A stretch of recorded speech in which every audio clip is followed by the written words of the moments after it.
स्वागत है आप सभी को हमारे साइंस टॉनिक यूट्यूब चैनल पर। हम लोग इससे पहले जो आपका हम लोग देखे थे वान डी ग्राफ जनित्र, आपका वान डी ग्राफ जनरेटर एक मशीन था, एक विद्युतीय उपकरण था। उसका हम लोग कंप्लीट स्टडी कर चुके थे। जो भी उसमें आपका परिभाषा था, सिद्धांत था, बनावट था, क्रियाविधि था, मतलब चारों बातों पर कंप्लीट हम लोग बात कर चुके थे। हम लोग देख चुके थे कि आखिर वान डी ग्राफ जनित्र क्या है। उसमें हम लोग देखे थे कि लगभग 10 से 15 लाख वोल्टेज हमें मिलता है। दो सिद्धांत पर काम करता था, वो भी हम लोग देख चुके थे। आज कुछ बातें उससे रिलेटेड जो क्वेश्चन निकलता है, कुछ प्रश्न उसमें आपका 2 नंबर का क्वेश्चन निकल सकता है, तो उसको हम लोग आज कंप्लीट करते हुए इस टॉपिक को हम लोग बैंड अप करेंगे। तो चलिए हम लोग देखते हैं। इसके बाद का जो सेक्शन जैसे ही होगा, ये आपका जैसे ही आपका वान डी ग्राफ जनित्र खत्म होगा, तो आपको हम पूरे 12th में जो आपका मोस्ट इम्पोर्टेंट टॉपिक है उस पर हम लोग बात करेंगे। जैसे अगला टॉपिक भी हम हो सकता है कि लेके आएंगे समविभव पृष्ठ। यह भी आपका बहुत बढ़िया टॉपिक है, समविभव पृष्ठ और इसकी विशेषताएं हम लोग ये देखेंगे, और इसी से आगे हम लोग देखेंगे कुछ और बातें निकलेंगी।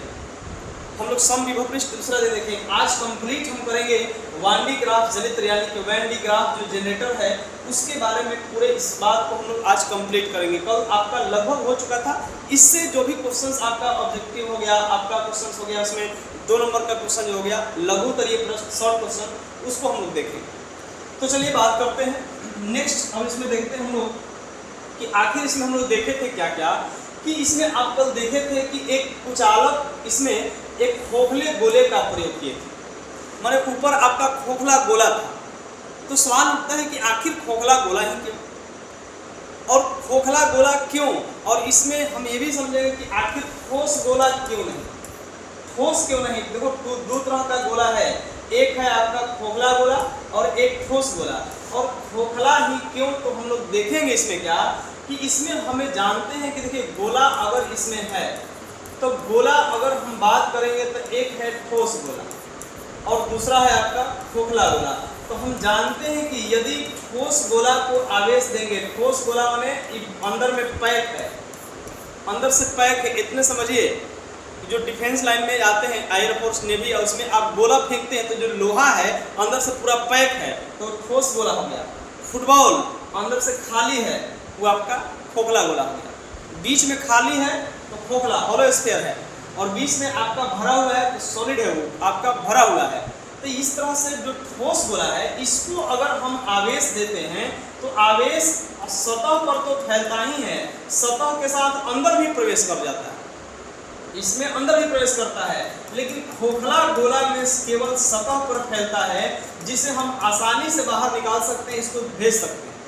इसीलिए हम लोग इसमें वान डी ग्राफ जनित्र में खोखले गोले का प्रयोग करते हैं। पहला इसमें एक क्वेश्चन निकल गया कि खोखला गोला का प्रयोग क्यों करते हैं, क्योंकि इसको आवेश देंगे तो आवेश इसके सतह पर कंप्लीट फैल जाएगा। इसमें आपका हो गया। एक सवाल उठता है कि यह खोखले गोला जो है इसको हम लोग कुचालक स्टैंड पर क्यों रखें। स्टैंड है, स्टैंड माने इसको कहीं ना कहीं खड़ा करने के लिए एक स्टैंड है। स्टैंड को हम लोग स्तंभ भी कहते हैं, स्तंभ, खंभा।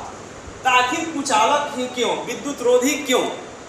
सवाल उठता है कि विद्युत रोधी क्यों। तो इसमें समझना है बात को कि यहाँ पर जो भी आवेश मिलेगा, यहाँ से जो भी आवेश कम ही इसको देगा, पूरे खोखले गोले को आवेश देगा।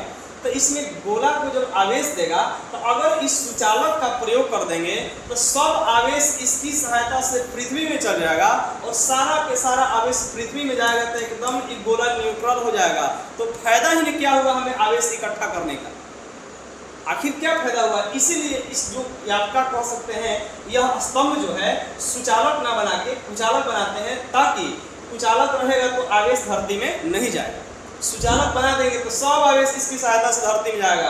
अगर लोहा के बना दे, एल्युमिनियम के बना दे, इसमें कॉपर के बना दे, चाहे किसी का बना दे, हम प्लास्टिक इसमें कह सकते हैं कि आपके स्टील के बना दें, किसी का अगर ये स्तंभ बना देंगे, स्तंभ मतलब कि आपका स्टैंड बना देंगे तो सब आवेश इकट्ठा कर धरती में जाएगा। तो धरती में सब चल जाएगा तो कोई फायदा ही नहीं। इसीलिए हम लोग इसको कुचालक बनाते हैं। फिर इसमें सवाल उठता है, इसे तो क्वेश्चन सिंपल आएगा नहीं, लेकिन अब आपको बताते हैं क्वेश्चन कहाँ देगा। इसमें एक क्वेश्चन आएगा कि वान डी ग्राफ जनित्र में दोनों घिरणी को जोड़ने के लिए कुचालक फीता का प्रयोग क्यों करते हैं, यहाँ सुचालक क्यों नहीं। फीता भी कुचालक ही है। तो कुचालक फीता का प्रयोग इसलिए करते हैं कि अगर यहाँ सुचालक होगा तो यहाँ से आवेश निकल के धीरे धीरे यहाँ पहुँचेगा, तो यहाँ पहुँचेगा तो सुचालक होने से पूरे फीते पर ही फैल जाएगा, पूरा फीता पर फैल जाएगा। सुचालक होगा तो पूरा फीता पर फैलेगा, जिससे जितना चाहिए उतना यहाँ नहीं पहुँच पाएगा, और यहाँ विभव के मान में वास्तविक जो विभव है उसका मान में घट मतलब कि कमी होगा। इसीलिए इसको हम लोग कुचालक बनाते हैं। कुचालक बनाने का मतलब जो भी आवेश होगा यहाँ आके रुकेगा, आगे फैलेगा नहीं, रुकेगा। तो जैसे ही मोटर चलेगा इसको टांग के लेगा, यहाँ पर ले जाएगा, इसको खींच कर गोला को देगा। इसीलिए हम लोग कुचालक फीता का प्रयोग करते हैं, न कि सुचालक का।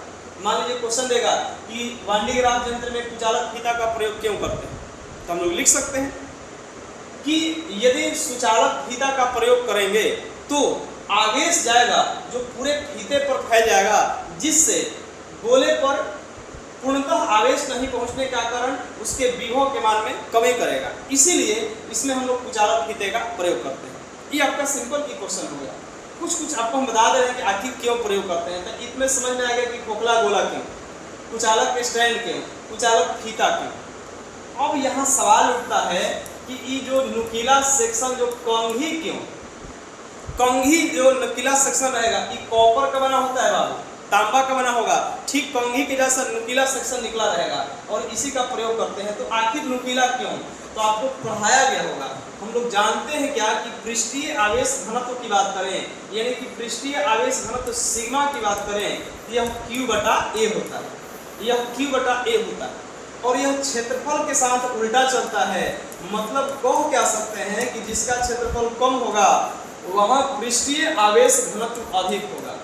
पृष्ठीय आवेश घनत्व के मतलब क्या होता है बाबू, पृष्ठीय आवेश घनत्व के मतलब होता है कि पृष्ठ पर कितना आवेश का घनत्व है उसको पृष्ठीय आवेश घनत्व कहते हैं, और ये निर्भर करता है कि क्षेत्रफल कितना है। तो क्षेत्रफल घटेगा तो पृष्ठीय आवेश घनत्व बढ़ेगा। क्षेत्रफल घटने का मतलब नुकीला, एकदम नुकीला सेक्शन रहेगा तो उसको हम लोग कहेंगे कि क्षेत्रफल घट गया, तो पृष्ठीय आवेश घनत्व बढ़ गया। इसीलिए यहाँ पर नुकीला प्रयोग करते हैं ताकि सब आवेश यहीं पर आके रुके, फैले मत, क्योंकि नुकीला रहेगा तो यहीं रहेगा, मोटर चलने से इसको पहुंचाएगा यहाँ पे और फिर यहाँ से इसको पहुंचाएगा यहाँ पे। तो इसीलिए हम लोग इसमें हम लोग प्रयोग क्यों करते हैं, आपका नुकीले सेक्शन यानी कि कंघी का प्रयोग करते हैं। तो कुछ बातें आपको मिल गया इसमें। अब थोड़ी बात समझिए, इसमें क्वेश्चन हम लोग देखेंगे। पहला क्वेश्चन आता है इसमें कि आखिर वान डी ग्राफ जनित्र के उपयोग क्या, सॉरी इसमें वान डी ग्राफ जनित्र कहाँ लिख सकते हैं, उपयोग, वान डी ग्राफ जनित्र का उपयोग। तो देखिए इसका उपयोग की बात करें तो पहला उपयोग अगर कह सकते हैं तो इसमें हो जाएगा आपका उच्च वोल्टता प्राप्त करने। ये आपका हो गया उच्च वोल्टता प्राप्त करने, माने हाई वोल्टेज इसमें मिलेगा, पहला हो गया। इसमें दूसरा क्या होगा कि इसमें अल्फा, इसमें आपका हो गया प्रोटॉन, इसमें हो गया आपका न्यूट्रॉन, ये सब जो धनावेशित कण है, इसी धनावेशित कण को त्वरित करने में, देखो त्वरित करने मतलब होता है एक्सेलरेट करना, गति को बढ़ाना, वेग को बढ़ाना को त्वरित करना कहते हैं। जब आप पढ़िएगा आगे मिलेगा आपको कि एक साइक्लोट्रॉन पढ़िएगा, साइक्लोट्रॉन, तो वहाँ पर प्रोटॉन को न्यूट्रॉन को गति दिया जाएगा और गति इसी वान डी ग्राफ जनित्र से दिया जाएगा। देखो इसमें वोल्टेज मिलता है, इसमें आपका हाई वोल्टेज मिलता है। वोल्टेज का काम इतने समझिए कि करंट को धक्का देने वाला है, करंट कितना दूर तक जाएगा ये वोल्टेज से तय होता है। वोल्टेज कम रहेगा करंट कम दूर तक जाएगा, वोल्टेज ज़्यादा रहेगा करंट ज़्यादा दूर तक जाएगा। जैसे आप सिंपल आपको हम समझाएं, आप जैसे मान लीजिए हम इसमें हम अगर टॉर्च ले लें तो टॉर्च ले लें तो टॉर्च में बल्ब यही है और बैटरी यही है, ठीक बगल में टॉर्च है, मतलब बगल में बैटरी बगल में बल्ब है, तो इसमें दूरी कम होने के कारण एक में 1.5 से 2 वोल्ट में काम चल जाता है, ज़्यादा वोल्टेज की जरूरत नहीं है। लेकिन आप जब आप घर में अपना इन्वर्टर बैटरी लाते हो तो इस इन्वर्टर बैटरी से टीवी चलाते हो तो यह दूरी बढ़ गया, इसीलिए इसमें 6 वोल्ट या 12 वोल्ट का यूज करते हैं। 6 वोल्ट या 12 वोल्ट का, क्योंकि दूरी बढ़ गया तो वोल्टेज बढ़ाना पड़ेगा। ठीक वैसा ही गांव में आपका ट्रांसफार्मर लगा होगा तो वहां पर आता क्या है, वहां पर आपके वहां ट्रांसफार्मर से घर पर करंट आता है तो यह 220 से लेकर 240 वोल्ट होता है, क्योंकि दूरी इससे भी बढ़ चुका है। ट्रांसफार्मर के पास जहां से करंट आता है और दूसरे शहर से आता है तो 11,000 वोल्ट होगा, फिर आप देखेंगे कि एक शहर से दूसरा शहर पहुंचता है तो वहाँ 33,000 वोल्ट होगा। फिर एक स्टेट से दूसरा स्टेट जाएगा तो वहाँ 1,33,000 वोल्ट होगा। मतलब एक बात समझ में आ रहा होगा कि दूरी बढ़ाएंगे तो वोल्टेज को बढ़ाना होगा। करंट कितना दूर तक जाएगा ये वोल्टेज से तय होता है। इतने बात समझिए, इसमें इतना ही आप समझ लीजिए क्या कि वोल्टेज का काम है पीछे से धक्का दे के वोल्ट करंट को दूर तक पहुंचाना। जैसे मान लीजिए कि देखिए यह एक तार है, यहाँ एक हम तार दे दिए, कॉपर का तार है।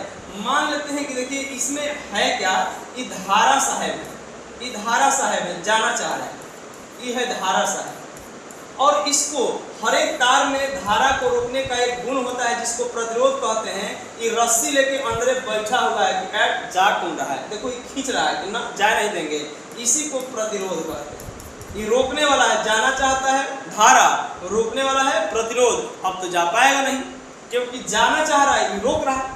तब बस इसको दूर पहुंचाने के लिए पीछे से खड़ा होके यही वोल्टेज महाराज हैं, वोल्टेज महाराज पैर धके कस के धक्का मारे, कहे कि चल तेरे तोरा कौन रोकता, एकदम कस के धक्का मारे तो ले दे पार हो गया, इसके बस नहीं है। तो बस इतने बात समझिए कि धारा को दूर तक पहुंचाने वाला यही वोल्टेज है, पीछे से धक्का देकर ही दूर तक पहुंचाना है। तो बस इसमें हो गया उच्च वोल्टता प्राप्त करने में अल्फा, प्रोटॉन, न्यूट्रॉन, इस सब को त्वरित करने में इसका यूज होता है। फिर इसका तीसरा यूज जो है, आप कह सकते हैं कि तीसरा यूज है क्या, नाभिकीय भौतिकी में इसका यूज होता है। नाभिकीय भौतिकी के मतलब कह सकते हैं न्यूक्लियर फिजिक्स, जिसमें आपको परमाणु बम, एटम बम सब पढ़ने को मिलेगा, तो उस समय भी इसका यूज होता है। आप जब रदरफोर्ड का सिद्धांत पढ़िएगा तो वहाँ भी आपको त्वरित करने के लिए साइक्लोट्रॉन का यूज होता है, प्रोटॉन को, न्यूट्रॉन को त्वरित करने के लिए। उस तरह से हम लोग वान डी ग्राफ भी एक इलेक्ट्रॉन, इसमें अल्फा, प्रोटॉन, न्यूट्रॉन, इसको त्वरित करता है, माने वेग को बढ़ाता है, उसको हम लोग एक्सेलरेट करना कहते हैं। तो इसका वान डी ग्राफ जनित्र का उपयोग हो गया। तो आप लिख सकते हैं, पहला है उच्च वोल्टता प्राप्त करने में, दूसरा अल्फा, प्रोटॉन, न्यूट्रॉन कण को त्वरित करने में, और अगला है नाभिकीय भौतिकी में। ये तीन इसका उपयोग है। फिर क्या है इसका कुछ दोष है। बात अब कह सकते हैं वान डी ग्राफ जनित्र के दोष क्या है। वान डी ग्राफ जनित्र के दोष को लिखिए। मान लीजिए क्वेश्चन दे दिया, इसमें पहला दो दोष है। इसका पहला दोष क्या है कि बड़ी हाई वोल्ट है, उच्च वोल्टता होने के कारण ही हम लोग के लिए खतरनाक है। हाई वोल्टेज है, समझ के हमारे घर में मात्र 220 से लेके 240 वोल्ट ही यूज होता है। इतना ही पर अगर वोल्टेज 220 के संपर्क में कोई आ गया तो महसूस होगा कि 220 क्या होता है। आप कभी 220 वाला छूना घर का करेंगे, पता चल जाएगा कि 220 क्या होता है। और एकरा से 10 लाख मिल रहा है, 10 लाख, समझो कि 220 वोल्ट कहाँ है, आई 10 लाख कहाँ है। ये बहुत हाई वोल्टेज हम लोग के लिए कोई यूज में नहीं है, तो यह हमारे लिए नहीं है। इसलिए कहेंगे कि उच्च वोल्टता होने के कारण यह थोड़ा खतरनाक ज़्यादा है, तो इसका दोष हो गया। दूसरा क्या है कि वान डी ग्राफ जनित्र का आकार बड़ा होने के कारण उपयोग करने में असुविधा होता है। इसका आकार इतना बड़ा होता है कि उपयोग करने में यह असुविधा होता है। यह इसका दो ड्रॉबैक है, दोष है। तो हम लोग वान डी ग्राफ जनित्र से क्वेश्चन देख लिए। फिर एक और क्वेश्चन कह सकते हैं कि दोनों घेरने को सुचालक फीता से क्यों जोड़ते हैं। तब समझ आ ही देता आपको कि सुचालक फीता रहेगा तो आवेश पूरे फीता पर फैल जाएगा और जितना चाहिए उतना गोला के पास नहीं पहुंचेगा, तो वास्तविक वोल्टता के मान में कमी होगा। इसीलिए इसके जगह पर सुचालक नहीं देके कुचालक फीता देते हैं, ताकि जहां दे वहीं रहे और मोटर चलने से ऊपर जाए और ऊपर से खींच के गोला कर दे। तो यह एक प्रक्रिया है। तो हम लोग यहाँ से हम लोग कंप्लीट करने हैं वान डी ग्राफ जनित्र। अब इससे आपको क्वेश्चन नहीं छूटेगा, कुछ क्वेश्चन देगा, इससे नहीं छूटेगा। तो हम लोग अगले दिन फिर मिलेंगे एक नए टॉपिक के साथ। तो मिलते हैं नेक्स्ट वीडियो में। थैंक यू, धन्यवाद, बेस्ट ऑफ लक।